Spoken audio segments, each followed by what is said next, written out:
Jeden. Nie.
So,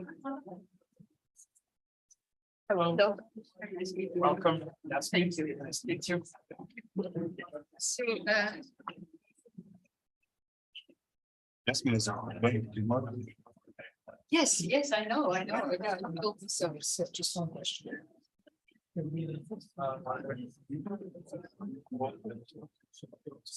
it's okay that you talk from here. It's okay. What's better for you? You can give me. well, I can tell you, I have to tell you where.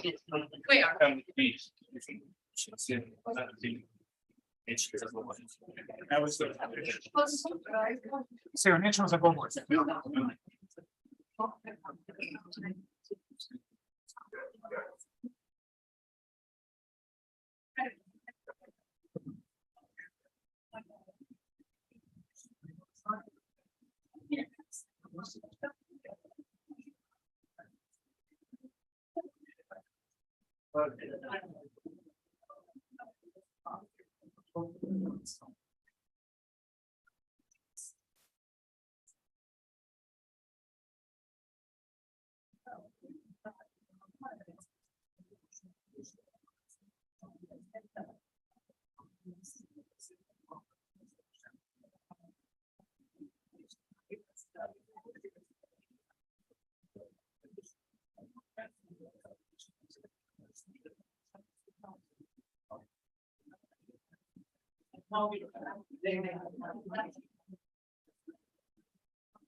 So, thank you so much. Thank you.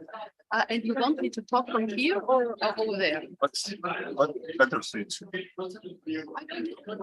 I mean, everything's up to us. You will see your presentation on the post, like. I think, yeah. I mean, I'll be. It's easier for you to sit here and speak.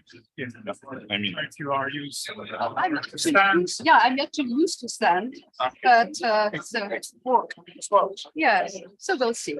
I hope you like the faucet because I designed it. It's very beautiful, but this is why I said, well, it would be nice.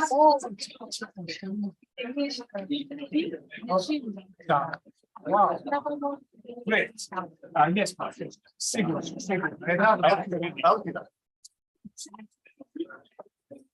Put this down. So I hope you will not mind. I prepared some kind of introduction. Absolutely. So In fact, I will call to prepare a lecture. And then, yes. one of the fellows said, no, you should do, and this is great. But then he said, well, do the lecture, and I will contract it. Yeah, because also I went yesterday to the panel discussion, and everything was panel, and then Yes. we thought, okay, you have a lecture, and Yes. probably it would be more suitable Yeah. to do a lecture at a And faculty. people in fact were expecting a lecture. Yes, Yeah. yes. So it would be more common. Uh, I will help.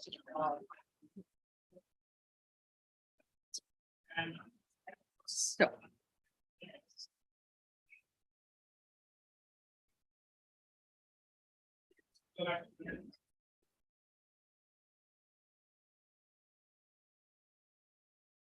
Front, left, front, right, front, left, front, left.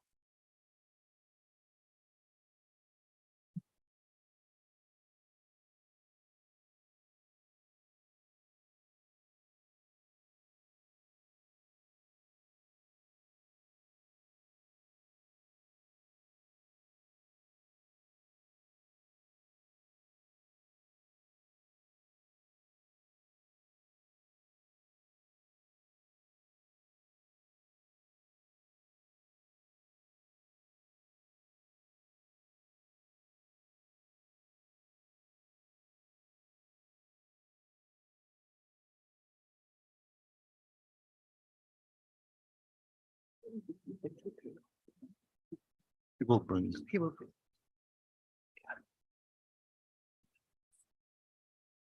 He will actually change the slides. He will follow you. Okay, he will tell me.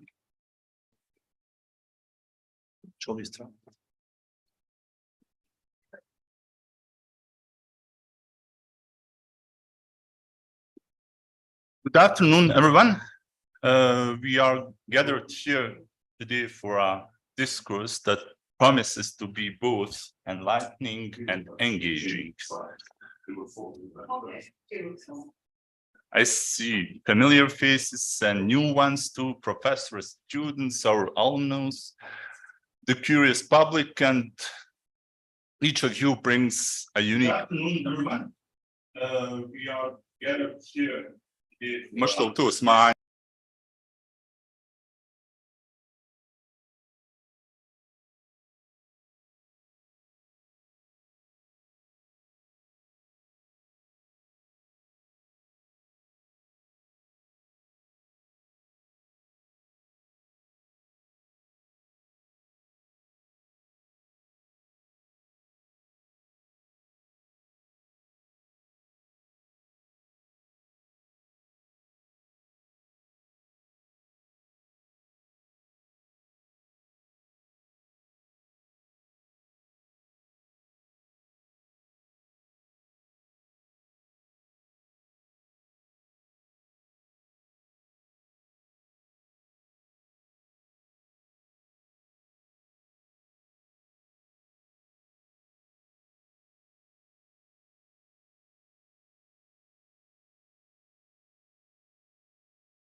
This afternoon is not only about listening, but it's also about dialogue, questions, and shared understanding. After Professor Todorova's presentation, we will have an open forum moderated by Yasmin Hasanovic.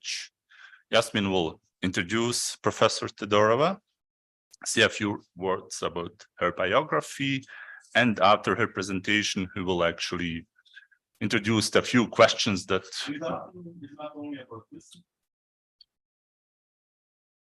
sorry for these technical issues. So Yasmin, the floor is yours, and thank you everyone for coming. Okay, Professor Turcalo, thank you. Ladies and gentlemen, it's also my pleasure to welcome you here at the Faculty of Political Sciences at the University of Sarajevo to the public lecture that we are going to have here today, entitled "Is the Balkans Still the Other in Europe?" which is going to be held by our esteemed guest, Professor Mariom Todorova. Mariom Todorova is a professor Gaxel of History Emerita at the University of Illinois, Urbana-Champaign. And besides the most famous, Imagining the Balkans, her other books, among others, include Bones of Contention, The Living Archive of Vasilevsky and the Making of Bulgaria's National Hero, and The Lost World of Socialists at Europe's Margins, Imagining Utopia. This event is a kind of cherry on the top of this mini tour of Professor Todorova within this year's International Literature Festival Bookstand, rounding up the occasion of 25 years since the first edition of Imagining the Balkans, and of course the first edition, the first Bosnian edition that is published by our publisher Bybook this year. The book starts by contrasting Orientalism and Balkanism, beginning with the well-known formula from the Communist Manifesto, only with a significant change. Communism is now being replaced by the Balkans. So Todorova begins, I will quote, "A spectre is hunting Western culture, the spectre of the Balkans. All the powers have entered into a holy alliance to exercise this spectre. Politicians, journalists, conservative academics, and radical intellectuals, moralists of all kind, gender, and fashion. Where is the adversarial group that has not been decried as Balkan and Balkanizing by its opponents? Where the accused have not held back the branding reproach of Balkanism?" Yesterday, at the panel within the official Bookstand program, we opened two very interesting and provoking topics that I hope will continue here at the Faculty of Political Sciences as well after this lecture. The first one was the thesis about how the ontology of the Balkans cannot be viewed through the prism of post-colonialism. And the second thesis I found very interesting is that we are now attending something that is called like leaving the Balkans, or as the Balkans is not the spectre as it used to be 25 years ago. However, it seems that the Balkans still becomes a relevant geopolitical category every time the outer external borders of the European Union are in danger. We had the Balkan route that has to prevent the people on the move to enter into the European Union. It's the Western Balkans as the partner of the European Union, and the area or an area of regional instability, the Balkans as a space of internal crisis and potential spillover point of the Ukrainian-Russian or Russian-Western conflict, and etc. So whichever of those two previously mentioned theses we take, whether we agree with them or not, the question remains, is the Balkan still the other of Europe? And what does it mean to be the other of Europe?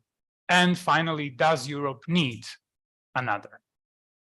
So this metaphor of the Balkans and its stereotypical political role, as Professor Todorova concludes in her book, is of a recent origin. It was encouraged after the Balkan Wars, the First World War, and most recently by the breakup of Yugoslavia and the bloody decomposing of brotherhood and unity, by the ethno-national political programs and its inspirations to territorialize their ethnic space, basically following the European concept of the modern national state. So, and I will conclude, the last days of the Bosnian War in the besieged city of Sarajevo, the Slovenian group Laibach held a concert at the National Theatre. Probably some of you remember that concert, where they presented their subversive project of NSK State in Time. During the bloody Yugoslav wars on the one side and the integration of the European Union on the other side, Laibach declared Sarajevo and the National Theatre as the temporary space of their virtual global state without territory. And in a speech that was held on that occasion in November 1995, just one day before signing the Dayton Peace Agreement, Slovenian philosopher Peter Mlakar reversed the narrative about the Balkans and Sarajevo, and I quote his speech. "Sarajevo is the city where a fatal shot drove Europe off its tracks and into the First World War to end the era of the great empires and establish the new world order. Here, European political history traumatically purged itself of its symptoms. This is because the truth of Europe is evil itself. End of the quote. So for science, it is not as important to find answers. It's more probably important to be able to ask good questions. So I'm sure that we will be able to do that today. And I will stop here. And it's really, once again, a big pleasure of me to invite Professor Todorova, and I really look forward to her lecture. So please, Professor Todorova, the floor is yours. So should I wonder whether I should stand or speak from here. You prefer me to stand? No, here. Okay. Okay. So first of all, I'm deeply honored by this invitation and also by these gracious introductions. I also appreciate that you started out with the Communist Manifesto, because I had a review by an American the scholar who said, this is a very angry beginning. And I said, well, of course, this is Marx. He is angry. Oh, he said, I hadn't realized, right? So here it is actually. It's realized. It's realized. So I have also to admit that this lecture has been actually asked. I've been asked to deliver a lecture about is the Balkans still the other of Europe? And I have to say that for the past 25 years, I'm terribly bored and sorely fed up with being associated only with this book. So I'm bringing my last book as a present to the library of so please. Now, it may say, of course, something about the insignificance of my other work, but it also tells something about the continued relevance and sad relevance of this book now, a quarter century after. Indeed, and you can. So shall I? Yeah, okay. So it has been translated in many different books, and the next one, and I was especially happy that it was translated also in Bosnian. Next. Now it works. Great. Okay. I would like to begin, in fact, by reprising the main points and examining the concepts applied to the region, Balkans and Southeastern Europe, because yesterday, of course, Professor Čurak was saying maybe it is better to talk about Southeastern Europe, and I disagree, but I will tell you why. I would like also to speak about the different hypostases of the category Balkan as a name, metaphor, and scholarly category, the term Balkanization and its political application, which you resumed very well, the meaning of Balkanism as a power discourse. I will then analyze the political changes that came about in the last 2 decades and illustrate their reflection on attitudes toward the region, the discrepancy between the rhetoric and political practice. And finally, I argue for the continued relevance of the notion of historical legacy to understand the complexity of the region. So I will start with the notion, with these two notions that we are using so easily, Balkan and Southeastern Europe.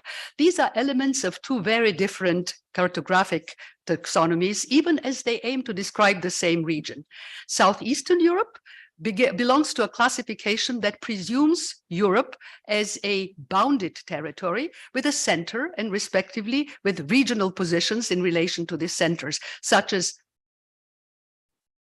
north, northwest, east, west, south, northwest, northeast, southwest, and southeast. But not all of these are in use, and in this constellation, Southeastern Europe is a marked category. And this comes obviously from linguistics, such as if we speak about Norway, we don't say Northwest Europe, we don't speak of Northwestern Europe. There are no Northwest European studies, but there are Southeast European studies. Portugal is not specified as Southwestern Europe, but they are all studied as Europe within a European framework.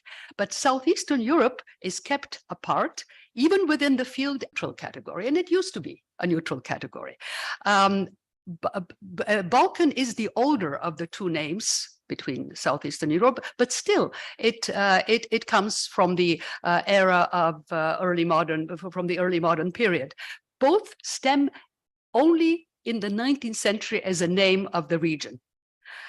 I personally am non-committal of which notion to use, and most scholars are using them synonymously, but I prefer to speak about the Balkans because it is the concept that needs emancipation.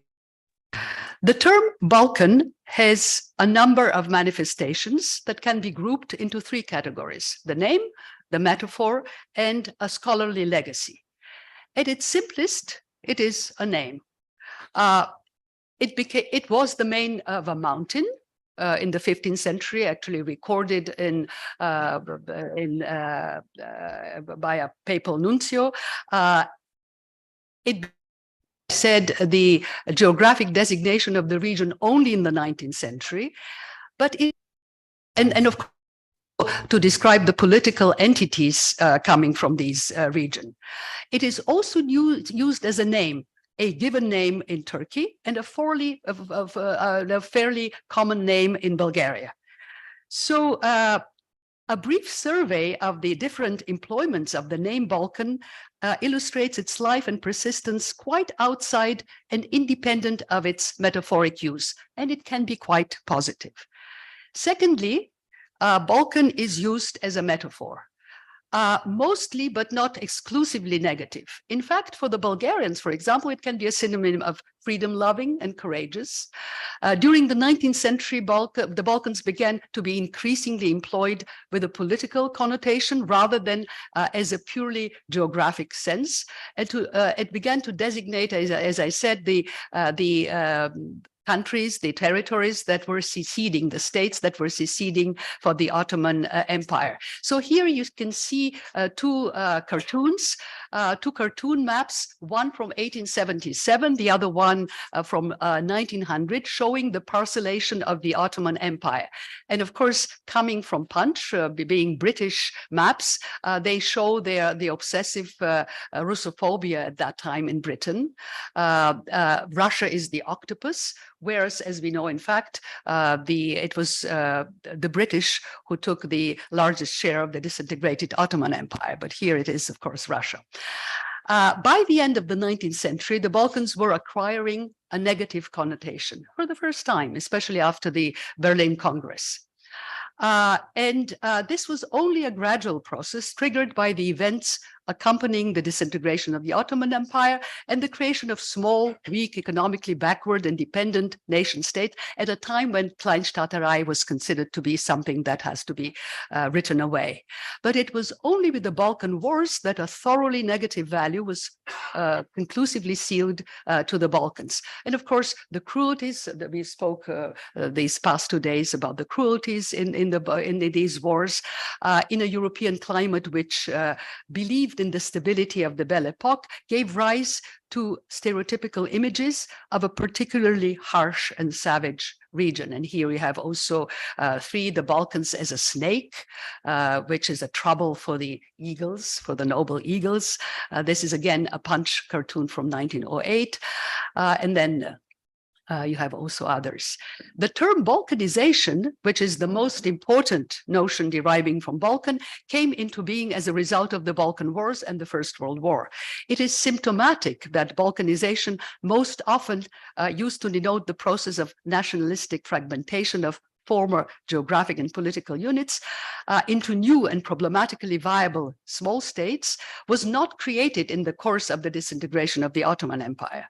It was the falling apart of the Austro-Hungarian and the Romanov empires, which resembled the previous parcelization of a big empire, of an entity, and it was employed as a comparison to the Ottoman Empire. So Paul Scott Maurer, actually, who invented the word, the concept of balkanization, shared his exasperation, and let me quote him. To a schoolboy, certainly, the collapse of Turkey and Austria-Hungary is a severe blow. Instead of learning 2 countries, he must now learn 10. And no wonder that elderly persons brought up in the simplicity of the older geography should feel rather impatient at the complexity of the new. So it's just impatience, right? So today, balkanization, while still clearly etymologically recognizable in its link to the region, is often completely decoupled and is beginning to have a life independent of its origins. And I talked about that, but I still want to show you that. Like words like bugger and Byzantine. So bugger and Byzantine are sobriquets coming from the same geographic area. Bugger is a term for sodomite, and it is a very obscene form of address. It comes from the medieval heretics in Provence, the Bougres, deriving their name from the Bulgarians, which of course comes from this medieval Manichaean Christian dualist sect, the Bogomils, which we share with Bosnia, obviously. And it is molded by this name. By now, however, it is so far removed, both in name and in time from its beginning, that only an intrepid scholar would trace its geographic origins. So you can say bugger, and you don't know that you are in fact offending the Bulgarians, and the Bulgarians don't know that they are being offended. Same thing with Byzantine, which is a 16th century neologism invented by German scholars. It was first used to designate a specific art form, and then it was retrospectively applied to this historical entity, the Eastern Roman Empire, which never called itself Byzantium. But it became something for overcomplicated, for scheming, for intriguing and hypocritical. So while clearly alluding to an existing entity within the historical knowledge, but only of the educated public, it still refers to something that has gone down in history. Balkan, on the other hand, became a signifier that was not only metaphorized fairly recently in the early 20th century, but because of the continued and dynamic presence of the signified, it exerts an enormous and adverse pressure upon it. Some notice that nowadays people speak about pop culture has been balkanized. It is full of niches with different groups watching and playing their own things. Tech companies and civil rights advocates warn that the increasing push by nations to create their own internet rules will balkanize the internet and potentially lead to privacy violations and the stifling of political dissent. And others observe that political debates balkanize democracy. So the word is being used, and as I said in an interview, I think just a few minutes ago, it doesn't matter because the people who are using balkanize are not connecting it to the real Balkans at this point. It has become already just a verb which just means parcelization. So it was with the First World War that the Balkans acquired the reputation of the powder keg of Europe. And while no scholar seriously maintains this any longer, it pops up occasionally, even today. And here you see so first a cartoon from 1912, the others are from 1940, and Marie-Janine Kalicic's the book, which was Die Geschichte Südosteuropas, was translated as The Great Cauldron by Harvard University Press, which tells you something about these persisting stereotypes. So it was in the interwar period that the Balkans were treated as a region of hopelessly mixed races. What in the 19th century were almost natural and practically neutral renderings of the ethnic and religious complexity of the Balkans, evoking only an occasional characteristic of strange nationalities or exotic nationalities, now produced feelings of impurity, And when I say now, I mean the interwar period, and revulsion about the repellent crossbreeds. They were not homogenized yet. So it could be argued, of course, that interwar racism was a fairly short-lived phenomenon, culminating in the Nazi atrocities in Greece and Yugoslavia, but ethnic diversity of the region has hardly achieved the status of the celebrated multiculturality. Everywhere else, it is celebrated. Here, it is desirable. After the Second World War, the Balkans were divided along Cold War lines. Even in this respect, they proved sui generis. Greece and Turkey, members of NATO, came several times to the brink of war. Tito's Yugoslavia, on the other hand, at the helm of the Third World, maneuvered deftly between the First and Second Worlds.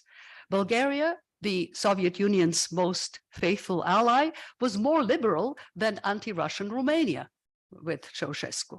Albania, of course, broke with the Soviet bloc and found protection with China, and then broke with China again. Most remarkably, the designation Balkan, not to speak of the negative stereotypes, all disappeared during the Cold War. It reappeared. It was completely submerged in this Cold War rhetoric. But the stereotypes that had been already built and crystallized in the interwar period resurfaced again as a result of a twofold process after 1989. The first was the issue of European Union expansion to the east. The strategy and costs of this expansion and the potential competition between candidates resulted in the differential treatment of Eastern Europe's subregions. The Central European ideology of the 1980s evoked the Balkans as its constituting other. Rhetorically, it was successful, but it has practically disappeared after it's achieved its goals. You can find just a little bit tunes in Croatia, perhaps a little bit in Romania, but altogether it has disappeared. But the second coinciding process, which was even more powerful for this resurfacing of stereotypes, was Yugoslavia's bloody disintegration. None of the other Balkan countries was involved, yet the world insisted of naming it the Third Balkan War and continued to refer to the Yugoslav wars even nowadays, as the Balkan Wars of the 1990s. To a greater extent, this was the result of the attempt not to get involved, to restrict the problems to Europe's southeast corner, and to ghettoize the Balkans. Rhetorically, it was based on cultural arguments, mostly, of course, Huntington's clash of civilization theory, positing that international conflicts would occur not between states and ideologies, but occur along cultural, but especially religious fault lines. It was the time of the blooming of Balkanism, this discursive paradigm that described the region as essentially different from Europe. It is one of the most persistent mental maps, first of all, in which information of the Balkans is placed or catalogued, most notably in journalistic, political, and literary output. By introducing the category Balkanism, of course, I was inspired, but at the same time critical compared to the Orientalism of Said, as well as the subsequent literature on post-colonialism, as we already touched on our previous discussions.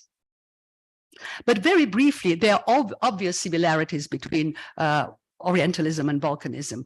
First and foremost, they are both discursive formations. Very much like Orientalism, the Balkans can serve as a powerful metaphor. Yet the main difference is that the two concepts one is an abstract one, although conceived as a concrete one. The Balkanism is a very, very concrete and has a historical concreteness versus the mostly metaphorical and symbolic nature of the Orient. The lack of colonial predicament for me is actually crucial for the Balkans. It distinguishes the two, as well as issues of race, religion, language, and gender. The most important distinction, however, is what I perceive as the pull of other essential aspects of the Balkans, which challenge the scholar to deal with the ontology of the Balkans rather than simply with its metaphorical functions, namely its concreteness. In a way, Said's Orientalism, too, as I said, was a concrete, historically inspired discussion. It was his Palestinian predicament, but it was clad in such a generalizing discourse. He's a literary scholar, after all, that it proved translatable and became metaphorically appropriate for designating the post-colonial in general. Most notably, Balkanism, by positing the cultural foreignness of a concrete space, legitimized the policy of relative non-involvement and isolation of the region in the post-1989 period. This period, I think, ended with the unintended consequences of the 1999 NATO bombing of Yugoslavia. The 3-month-long NATO bombing, for all intents and purposes carried out by the United States, marked a new precedent. It effectively underwrote the secessionist claims of a minority population and set the stage for Kosovo's full independence some 9 years later, another precedent whose ominous repercussions play themselves out today. This became a fundamental departure from the treatment of similar conflicts between Palestinians and Jews in Israel, Kurds and Turks in Turkey, Kurds and Arabs in Iraq, and others like the Crimea or Spain, where sovereignty and territorial integrity had been the dominant principle since the end of the Second World War. In another respect, the Kosovo War saw what one observer has called the rise of humanitarian hawks and became a dress rehearsal for American unilateralism that culminated in the second Gulf War. In this respect, to borrow Norman Davis's on Poland as God's playground, the Balkans became a laboratory for experimentation with new approaches and solutions. And Bosnians would best know that because the tramway was experimented first here in Sarajevo before it was introduced in Vienna. There were a host of political and moral considerations for the 1999 intervention, not least among them the desire to revive the last European organization in which the United States played a leading role.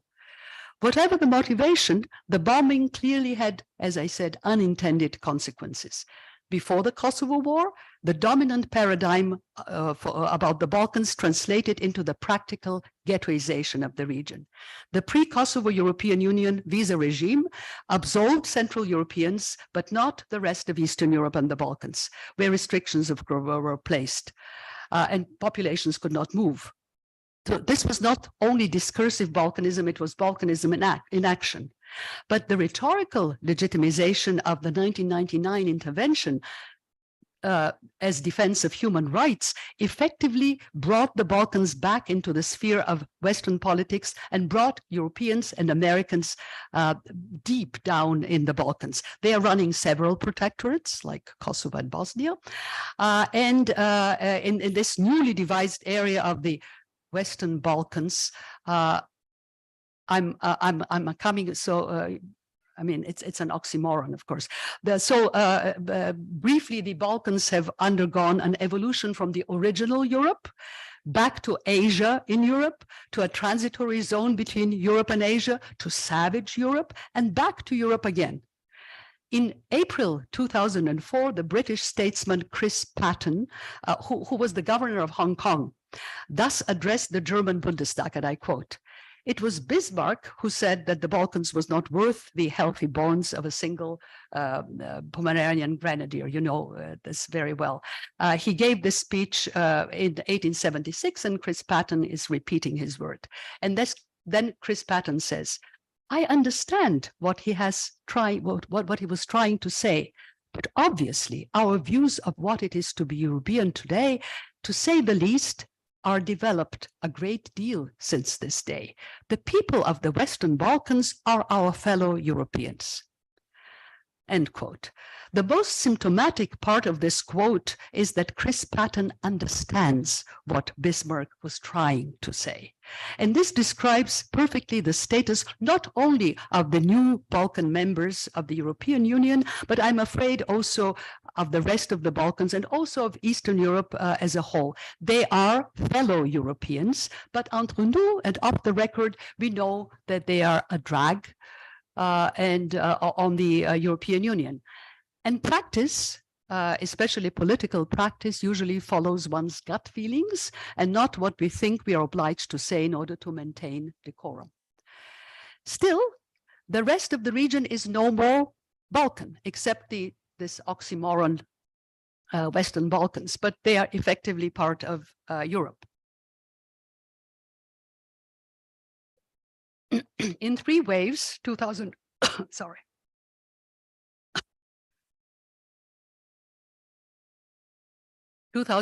2007, and 2013, Balkan states became European Union members, and Albania and the remaining Yugoslav splinters, Macedonia, Montenegro, Kosovo, and Serbia, have all been recognized as potential candidates.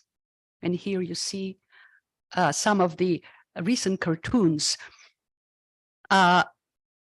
Although the term the Western Balkans, much to my surprise, has been even institutionalized. Last week I was in Albania, and there is a Western Balkan University close to Tirana. This is my photo.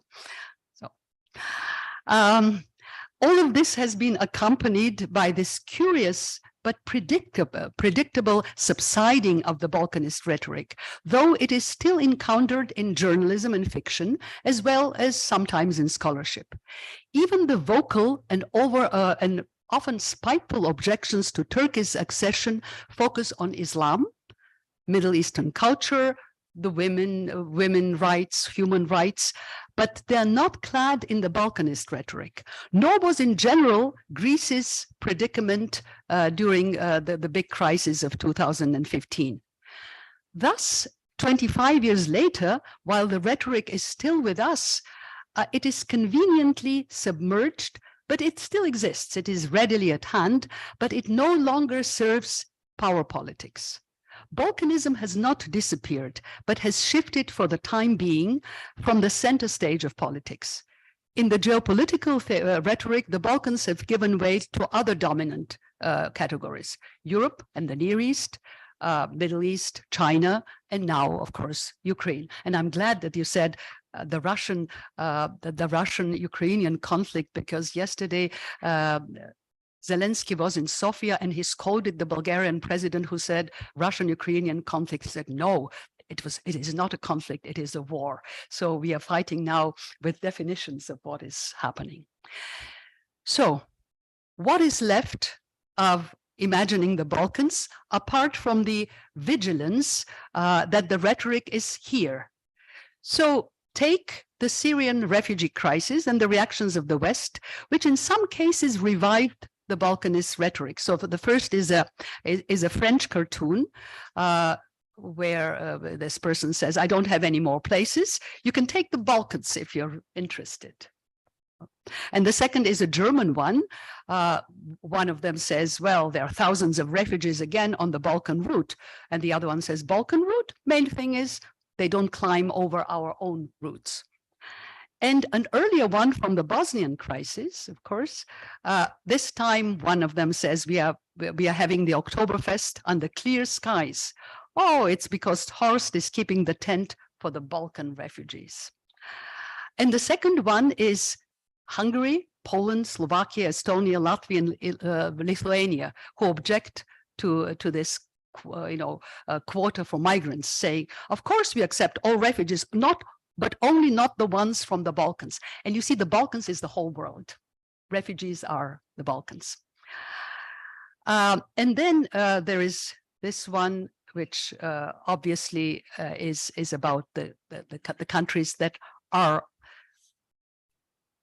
coming in, but you see contrast that to the last one, to the Ukrainian crisis. It is obvious. The text is, we are refugees from Syria and Afghanistan. only if you ask in Ukrainian. Yet I will still argue that the rhetoric is altogether slumbering. It is hidden off by the conventions of politically correct speech. This movement of relative calmness may allow us to reflect more calmly also on the scholarly project of making sense of the Balkans, which is a sub-question of how to think about historical regions. And I think my modest contribution lies with the third manifestation of the Balkans as a historical legacy. It seems to me that a better way to approach the malleability of boundaries and to deconstruct this stark and reified opposition between civilizations is the concept of historical legacy. This notion, of course, has numerous advantages over more structural categories such as borders, space, territory, insofar as it more clearly articulates the dynamism and fluidity of historical change. And I'm actually going to skip a lot of that because we spoke in the previous 2 days, and I suspect that we are going to speak again about this notion of legacy. But just to repeat that in the broad sense of the word, the Balkans as a synonym of Southeastern Europe emerge as a complex palimpsest of consecutive legacies, which have territorially included it in different mega regions.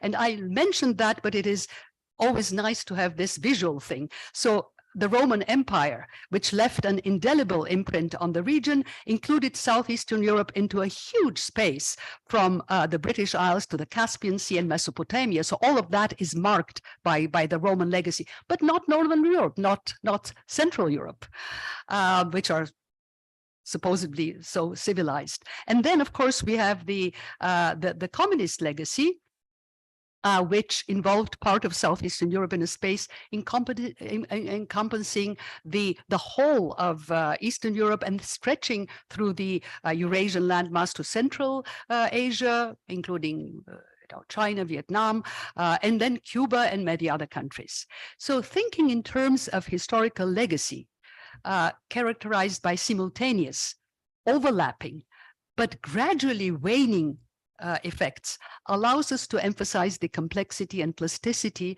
of the historical process. In the case of the Balkans, it allows us to rescue the region from a debilitating diachronic and spatial ghettoization and insert it into multifarious cognitive frameworks over space and time.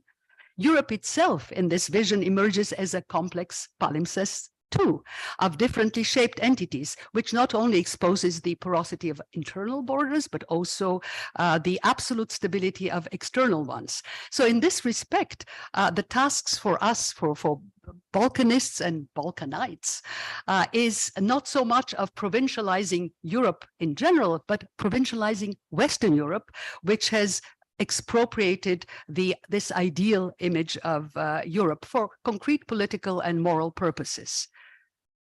And I would like to finish, if this project, this including us into Europe, if it is successful, we will actually accomplish a broadening of Europe to include not only a cleansed ideal, abstract ideal and version of power, but also one of dependency, subordination, and messy struggles, but also of solidarity and savoir-vivre. The last one comes from a recent graffiti on the street in Ljubljana that my friend Mita Velikonya sent me recently. So party like it's the Balkan. Oop. Hvala.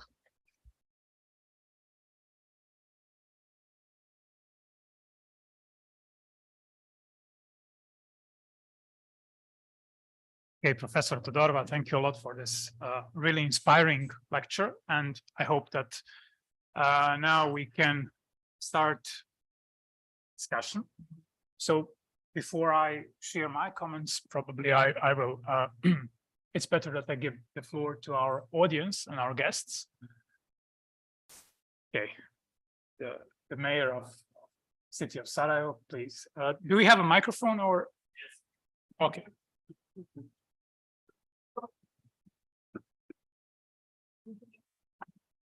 Respected Professor Todorova, Thank you for this amazing lecture. Thank you for coming here in Sarajevo. This is your own home. And on behalf of the city of Sarajevo and all our citizens, I want to thank you because you are here. Thank you for an amazing lecture. When I was a student, I wrote a review of your book, Imagining the Balkans. So I was very happy when I heard from respected Dean, Professor Turčalo, that you are here and that you will be that you will have a guest lecture at the faculty. Thank you very much. This was a real pleasure. And I hope so that this is first of many lectures that you will have in our city and in our country. Thank you very much. Well, thank you so much. I hope the next lecture will not be on imagining the Balkans. Okay. There's a question there, Luca. Thank you. I don't have many questions. I only have comments that will affect the discussion. But I wanted, for the last slide, there was the slogan, "It's party like it's Balkan." Like I want to mention, basically, I know I follow Eurovision, and sometimes I like to analyze it in some kind of cultural context. And it's funny that also in the book it's read that Romania didn't ever want to be part of the Balkans. They want to consider themselves Southeastern or Eastern Europe, but it was only Romanian entry to Eurovision that had a song called Balkan Girls. Yeah. And it was basically perpetuating the stereotype that Balkan people are there to party. It's like interesting to see those kinds of paradoxes in, and also want to use also to mention Eurovision in this context, because I don't believe that modern day Europe perceives Balkans as the other, but Balkan perceives themselves as the other of Europe, especially in the context of Eurovision and LGBT rights, because I think it's one part of the dividing issue about this culturally using geographic names to define. I forgot the English word, but to define the ideologies. I also wanted, I forgot one thing to mention, but later, if I remember it as a question, I will raise my hand again. Okay, Luca, thank you. We will collect 2 more questions and then go to another round here, and then Professor Jananovic. Okay, you and.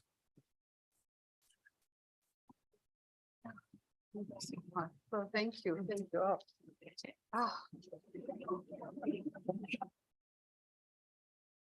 you.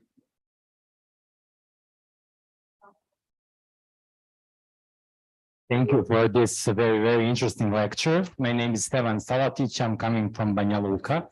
I'm a public speaker of the Serb Democratic Party, and I came here on purpose from Banja Luka. I'm the only one from Banja Luka.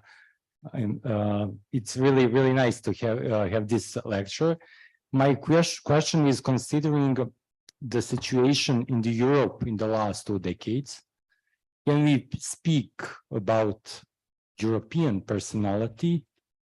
The only way we can imagine and speak about Balkans and the European other as is if we have one European personality. Considering all the events in the last 2 decades, it seems that European Union in the last 2 decades have different response on different events in the Europe, considering the migration crisis, now Russian or Ukraine war. So what is the roots of that European personality is smaller and smaller every day? Thank you very much. Okay, thank you, Stefan and Professor Jananovic, and then we will go for another round. Good afternoon. I'm Nejma Jananovic, professor here at the faculty and a passionate reader. The concept of the other is something that is deeply embedded in the European identity. So it's not just the Balkans, it's been the Byzantine, it's the Ottoman Empire, Russians occasionally, especially after the communist revolution, Islam, Jews. So there are many others when it comes to Europeans or Western Europeans. So how do you, in that sense, see the concept of the Balkans compared to the others of Europe, especially in the light of one of the latest speeches and statements by Josep Borrell, the EU High Representative for Foreign and Security Policy, who called the rest of the world the jungle. He spoke about the European Union as about a garden, and then he mentioned the jungle outside, and Europeans, he didn't use the words carrying the white man's burden, but he did say that the gardeners, meaning the Europeans, need to take care of the jungle outside. Thank you. Okay, thank you. Okay, so it's me. So to the first question, Eurovision and the Romanian song. You're right. Romania always was playing with a non-Balkan thing. However, in terms of scholarship, Romanians have been really in the pioneers in really very solid Balkan scholarship. They had two institutes, a Balkan Institute and a Southeast European Institute, already in the interwar period.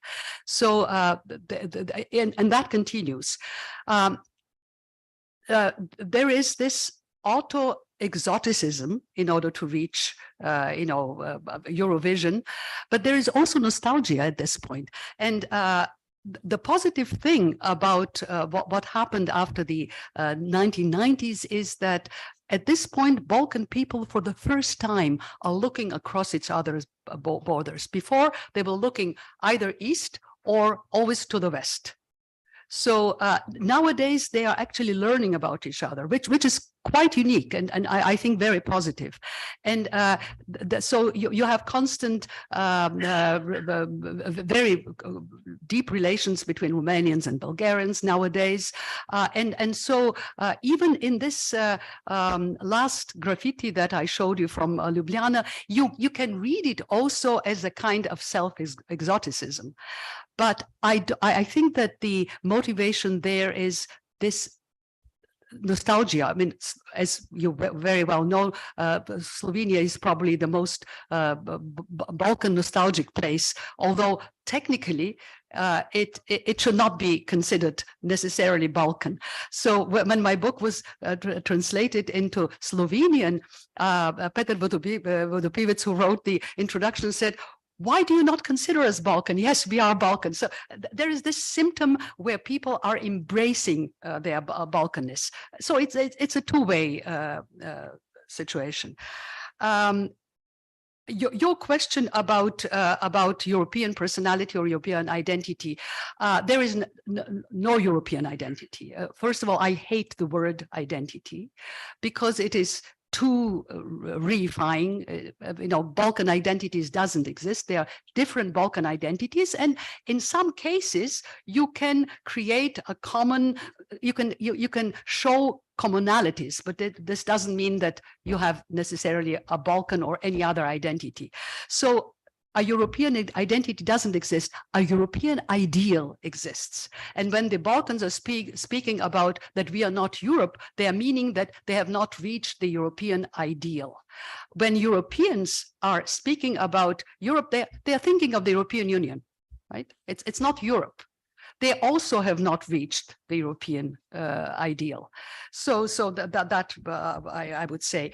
And then in the notion of alterity, funnily enough, alterity or the other, as a scholarly field was so much in vogue. You remember in the 90s and the first decade of this century, everybody was speaking about, there was a whole discipline about the other. And nowadays, this is not longer fashionable. People don't speak of that.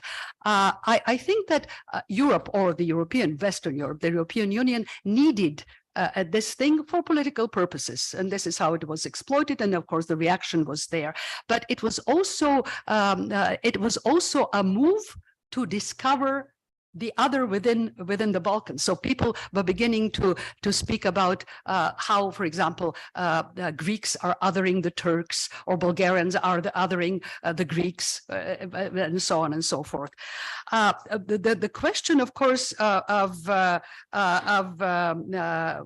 the Balkans are, how the Balkan, I don't think that the Balkans are the other any longer. I don't think they're used as the other, even although, even though you have this stupid notion of the Western Balkans, but it's I think it's just a technical term. I don't think that they will be the other. They will be, the Balkans will be marginalized, because they are smaller and they are poorer, and as I said the other day, there are two words that are going to be put to the Balkans: the poorest and the most corrupt, right? And of course, corruption is a very relative thing. Right? Whenever it is not institutionalized, it is corruption. When it is institutionalized, it is lobbying, right? So, we have these things. Compared to the others, I don't think that the Balkans are less othered, I would say. As far as Josep Borrell, I mean, listen, you have idiots everywhere. I mean, right. And remember, a few days ago, the Chinese, he was supposed to visit China, and they said no. I mean, he's making faux pas at every stage. Okay, then we go to the next round. We have two hands there and one. No.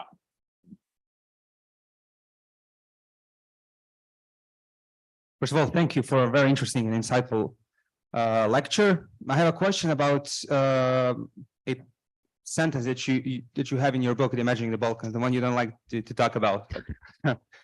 So at one point you say that this is not necessary, that your work is not necessarily part of or contribution to the Orientalism. So how do you see the differences between what you do and the studies of Balkans and Orientalism, and how do they relate? Okay.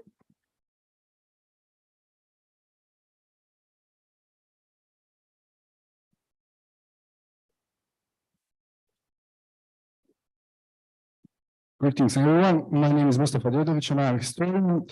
I wrote one question, although partially you answered it. And thank you for your lecture. It was very interesting. I'm a great fan of your work. If we are talking about the Balkans in all these senses, can we talk about European Union as neo-Ottoman Empire with Brussels bureaucracy as New Constantinople? Thank you.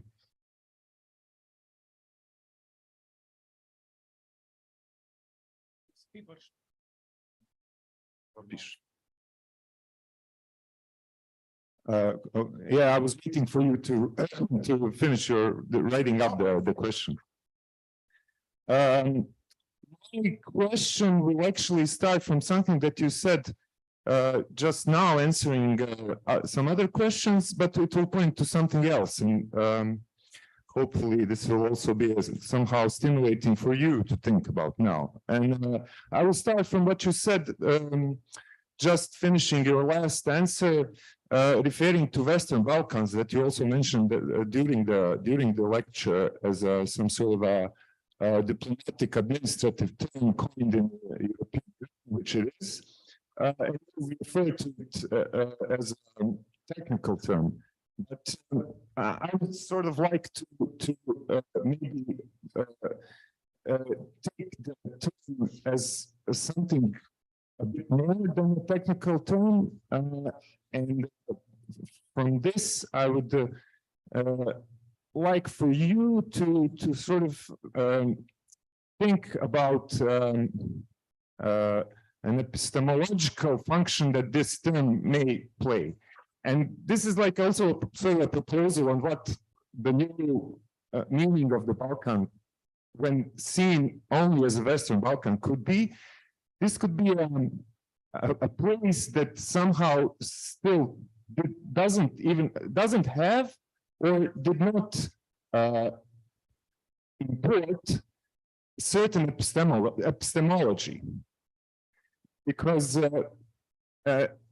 I think this can also be maybe interesting in historically looking at the Balkans from epistemological lenses in terms of, because and particularly now when the Western Balkans is just some technical terms, but the epistemological questions would be like, do we in the Western Balkans, double quotes and double quotes, are somehow understanding ourselves through this term, as if it is not a technical term, but it's somehow a source of knowledge for us. A broader thesis for this is whether we in the Balkans, and whether is this the reason why we in the Balkans always stayed we in the Balkans, is because for the whole time of Balkans existing in any sort of sociological or I don't know what kind of sense, historical, we had none of the epistemological tool. We didn't have our own tools to think about ourselves, somehow. Since, like the whole even now in sciences, you spoke about this, in some of the things that you said, in sciences, how these terms, they flow around and they become fashionable, and then the concept starts meaning more than they are, and they go from one meaning to another, and so my point is maybe, like technical term is never innocent, is never that technical if it is employed in sort of an epistemological sense. Yeah. Okay. Thank you. Well, thank you. Stop here. We will stop here and then we will go on to another round. Okay. So I think that I think that I spoke a little bit about this difference between what was it here, Orientalism and Balkanism, but essentially they are very. Was it you or okay? Yeah, I'm sorry. So they're both emancipatory discourses, right? So they're very similar.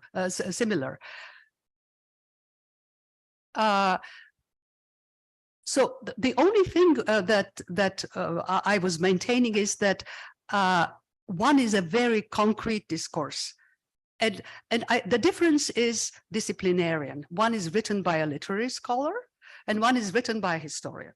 And literary scholars like abstract terms, like political scientists also, or anthropologists. They create models. They like big pictures. Nowadays, historians also like that, which is bad. So we like concreteness. We like specificity.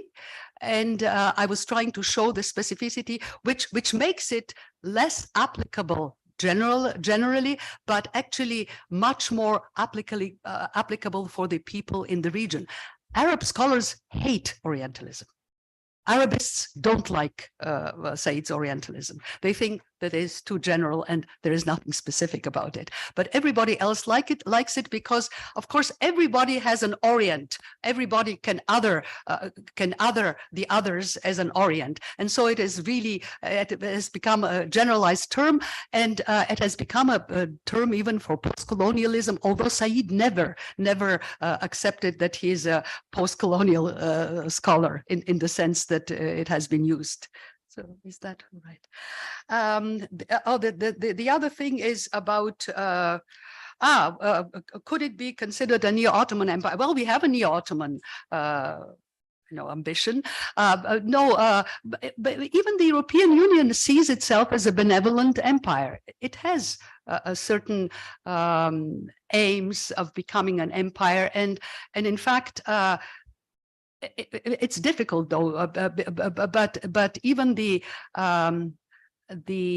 broadening, the accession to the European Union is accompanied by chipping off of sovereignty of the nations, and there are very many who hate it. And you saw Brexit, of course. Nowadays they are unhappy about what they did, but you would have it in each society weighing how much sovereignty is important and how much this empire would be beneficial.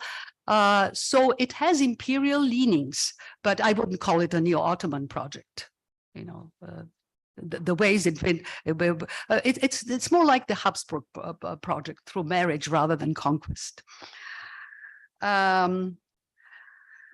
The last thing about the Western Balkans, I usually don't say terminus technicus, I say oxymoron, but yeah, so when I meant that it is a technical thing, I meant that it was devised in the chancelleries of Western Europe to accommodate what is left, which is ridiculous because, of course, the Balkan mountains are now in a country which is not Balkan anymore, right? Bulgaria. So you are absolutely right that it denotes also in the eyes of the ones that are using it, that it is a part of the Balkans which still has to overcome its Balkanness, right? There is this debilitating element. But then speaking about epistemology, you are saying we are not having our own, well, who has their own epistemology? Well, no, the West, we are using the epistemology of intellectuals who happened at one point to be in Western Europe. So, no. Well, the danger is that that concepts and epistemology has been nationalized. I mean, I wrote an article which I'm not going to repeat here on the notion of backwardness, but Voltaire, for example, does it belong to France, or is it a world? Is it just an intellectual? A French child has to learn Voltaire from its beginnings, right? Just like a Bosnian child, if they are educated enough, they will learn it. So it belongs, so there are epistemologies that belong to the world. They cannot be nationalized. I think this is the wrong approach to what is the intellectual heritage of the world. It belongs to everyone, right? And I mean, I was doing that actually in this book where they say, well, here is Marx, and Marx has been appropriated by East Europeans. Why only by East Europeans? So he writes in German, and it needs Kautsky to make his language less complex and more primitive so that the German working class can understand him. So again, the short story is we shouldn't nationalize intellectual achievements. Yeah, everything can be argued. Absolutely, of course it is politicized, but yeah. Does not come natural, but came to a conquest of a certain way of thinking.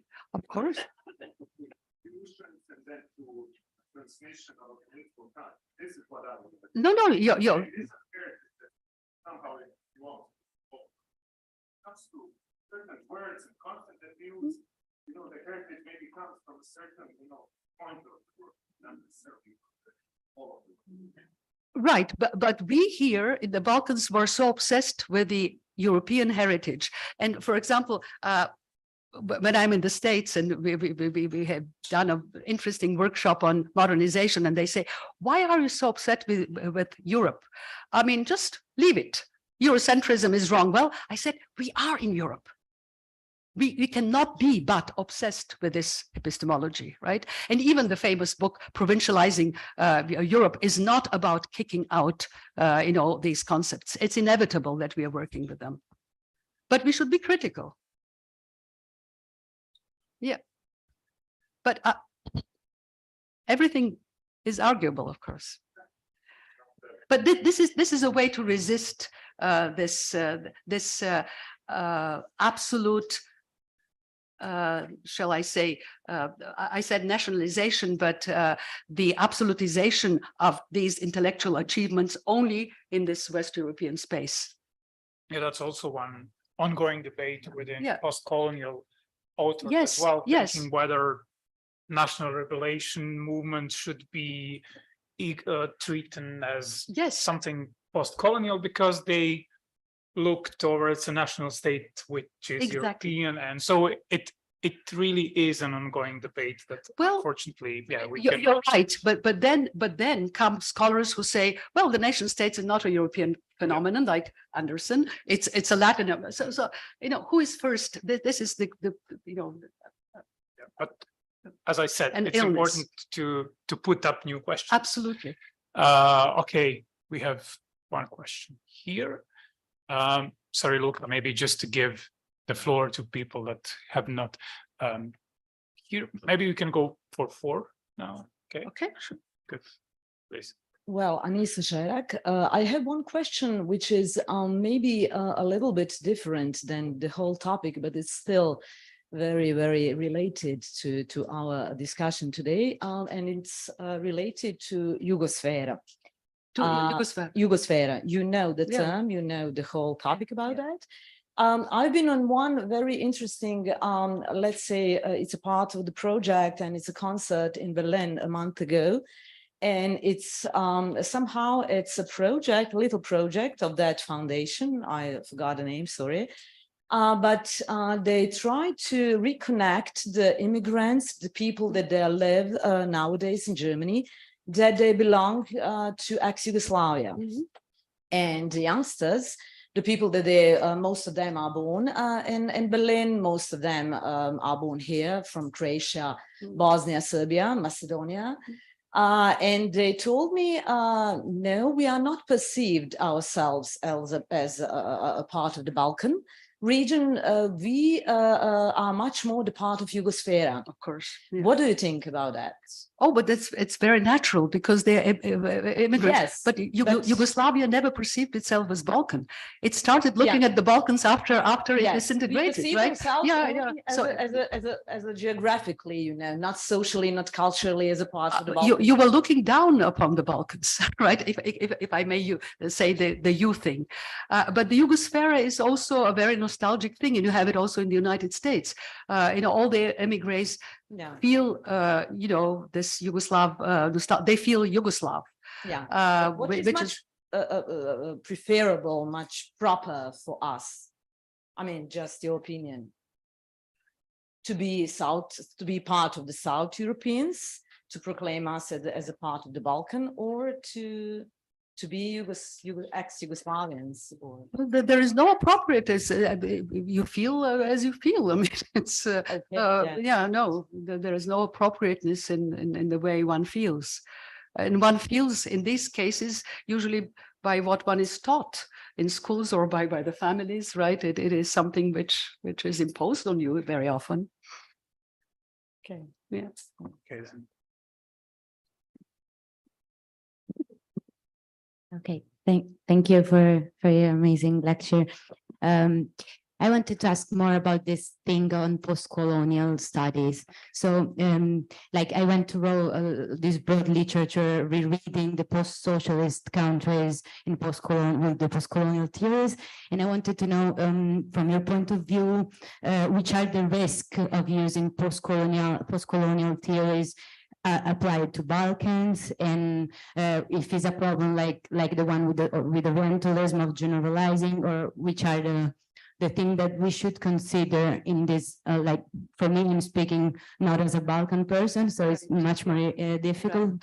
And secondly, I would like to ask another thing related to this, these new steps of literature concerning concepts like subaltern studies or liminality, if you think that these are one of them or both can be concept like more correct, observing and applying, like studying the Balkans compared to post-colonial. Thank you. Yes. Oh, okay. 2 more.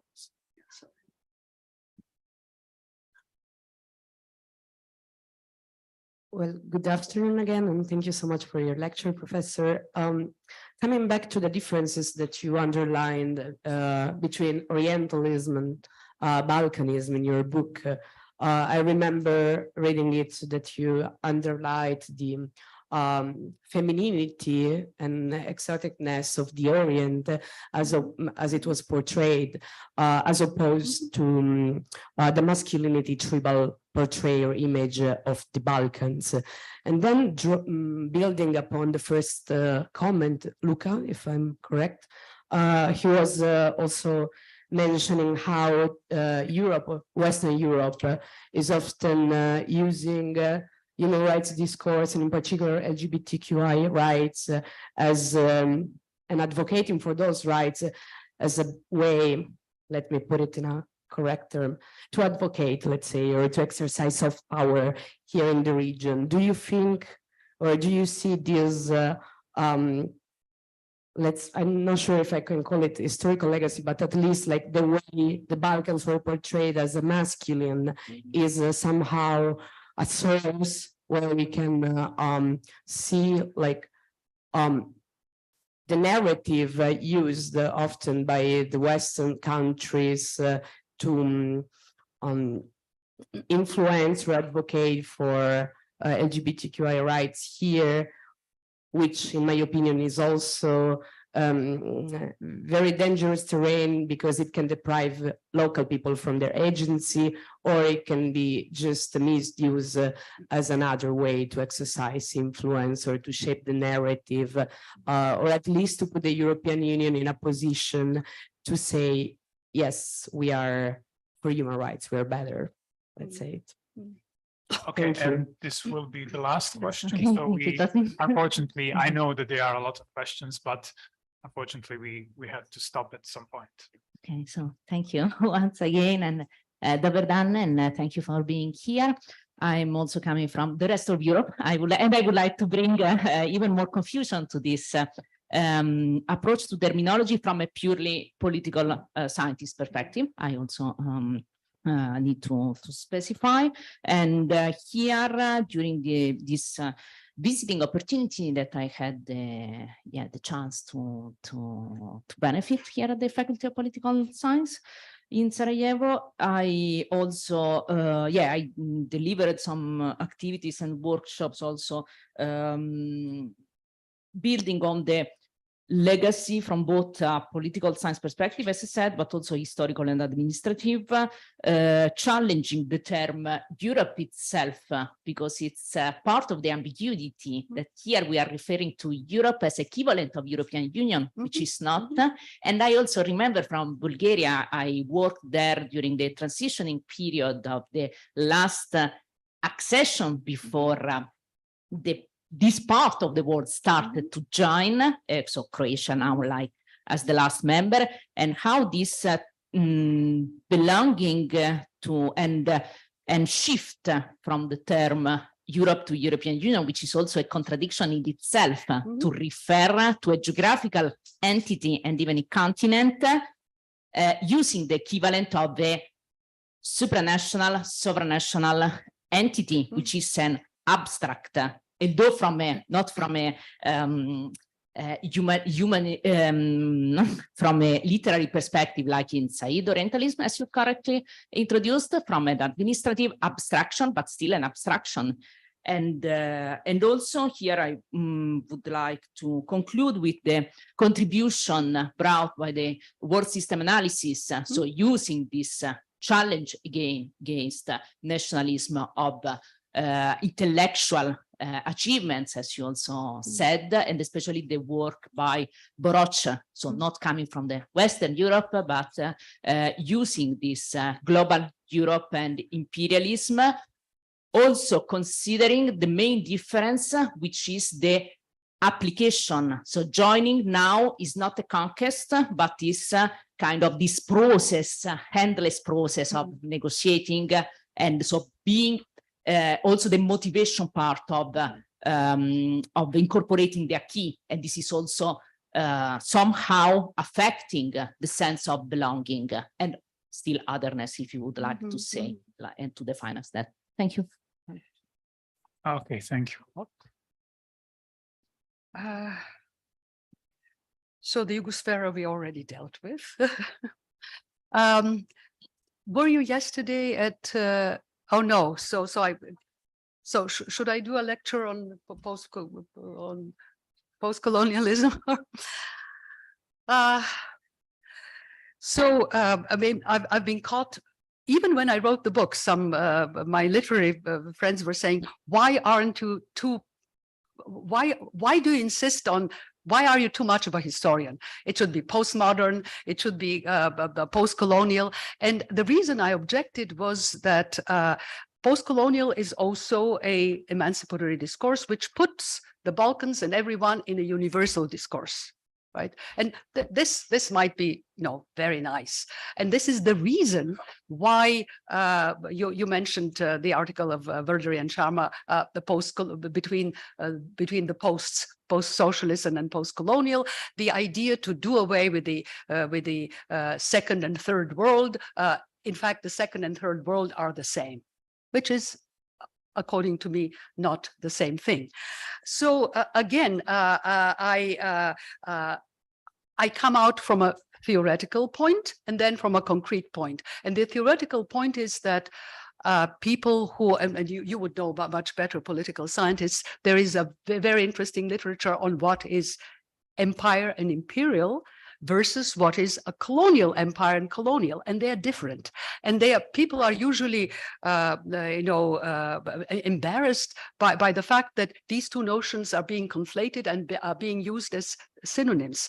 And I gave the example yesterday, which they usually don't give, but speaking about the Roman Empire. It was a colonial empire in the literal sense, but nobody speaks about it as a post-colonial situation, right? So there is a consensus that colonial empires are a product of modernity, and they have three characteristics. They come with mercantilism, with industry, and with capitalism. So this is the theoretical thing. They are different concepts, different categories.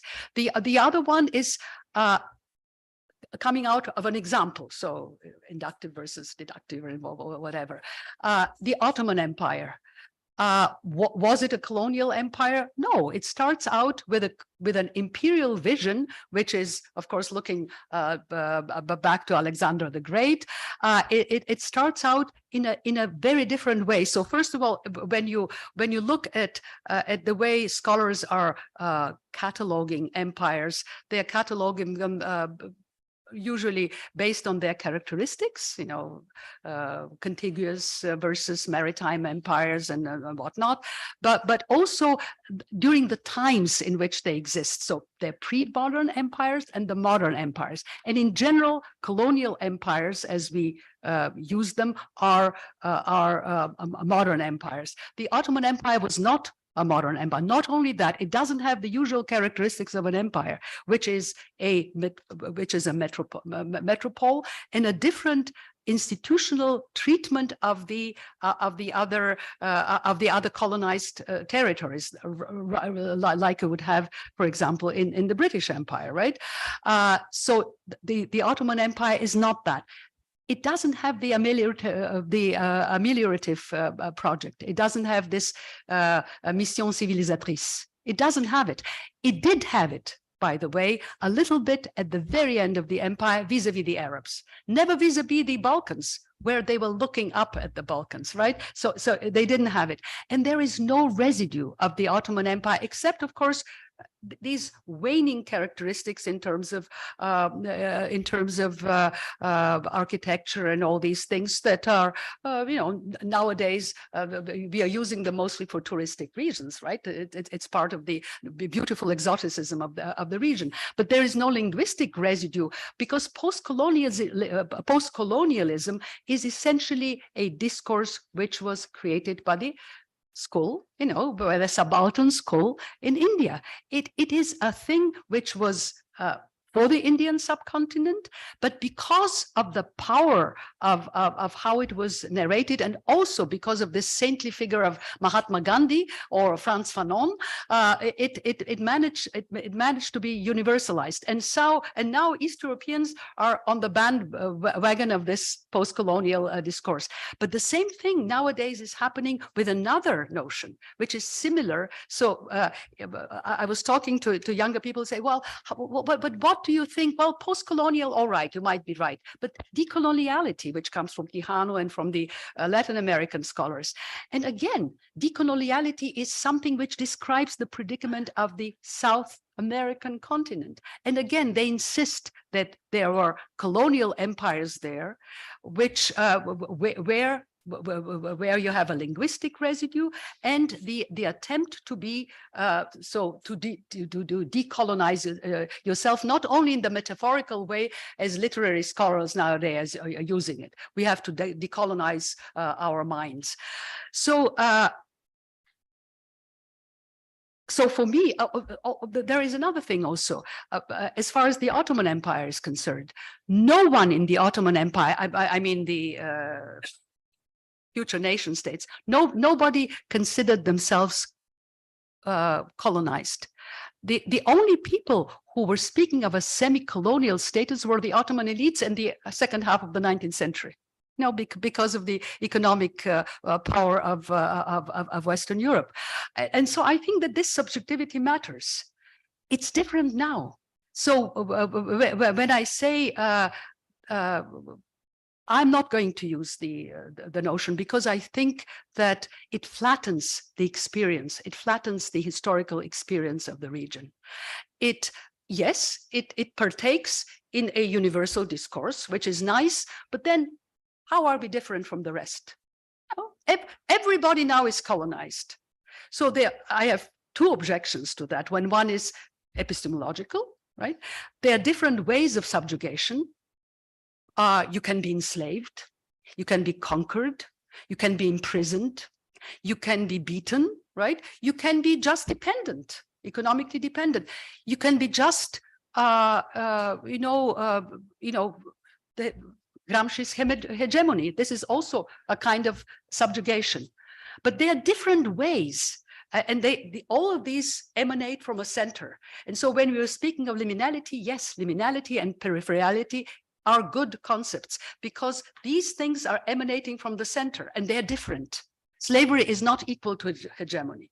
And also the response to that is also different. So yesterday I was, I made the first night, where is the agency? No, imagining the Balkans was not about agency. It was not meant to be about agency, but the agency is to respond to these forms of subjugation. And you can have different responses. You can have wars, you can have revolutions, you can have terrorism, right? You can have books that are written as a response, right?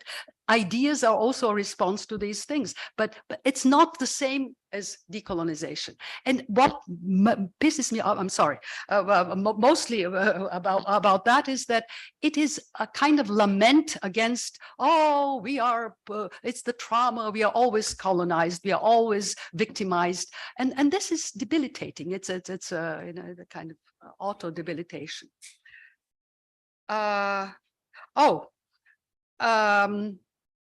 The masculinity. Yes.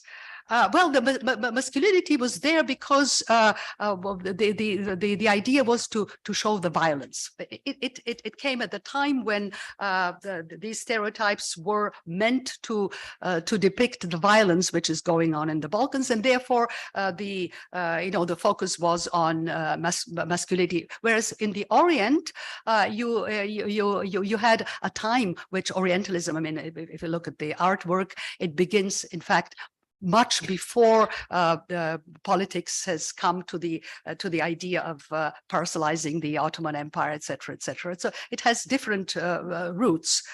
The LGBT, well, it's not a problem of the Balkans, and I don't think that the Balkans will be shown as an example of people who are backward and are not accepting it, because you have Poland and Hungary, right?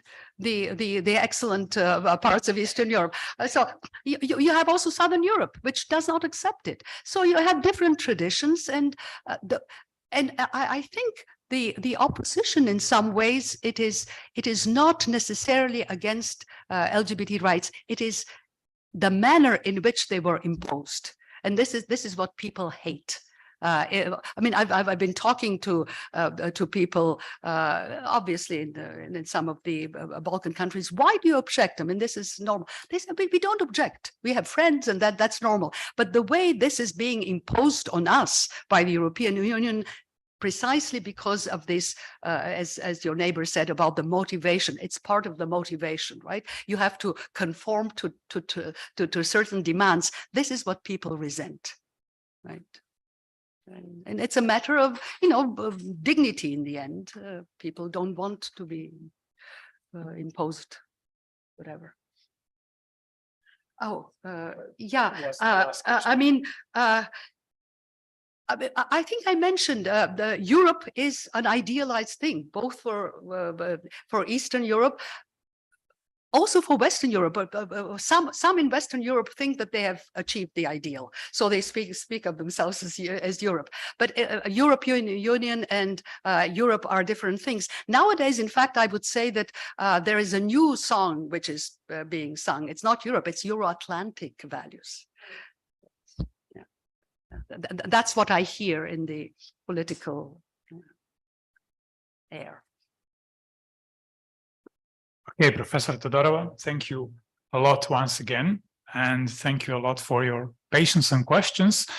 And we kindly invite you for a small refreshment and cocktail in front of the classroom. So have a nice day, and once again, thank you.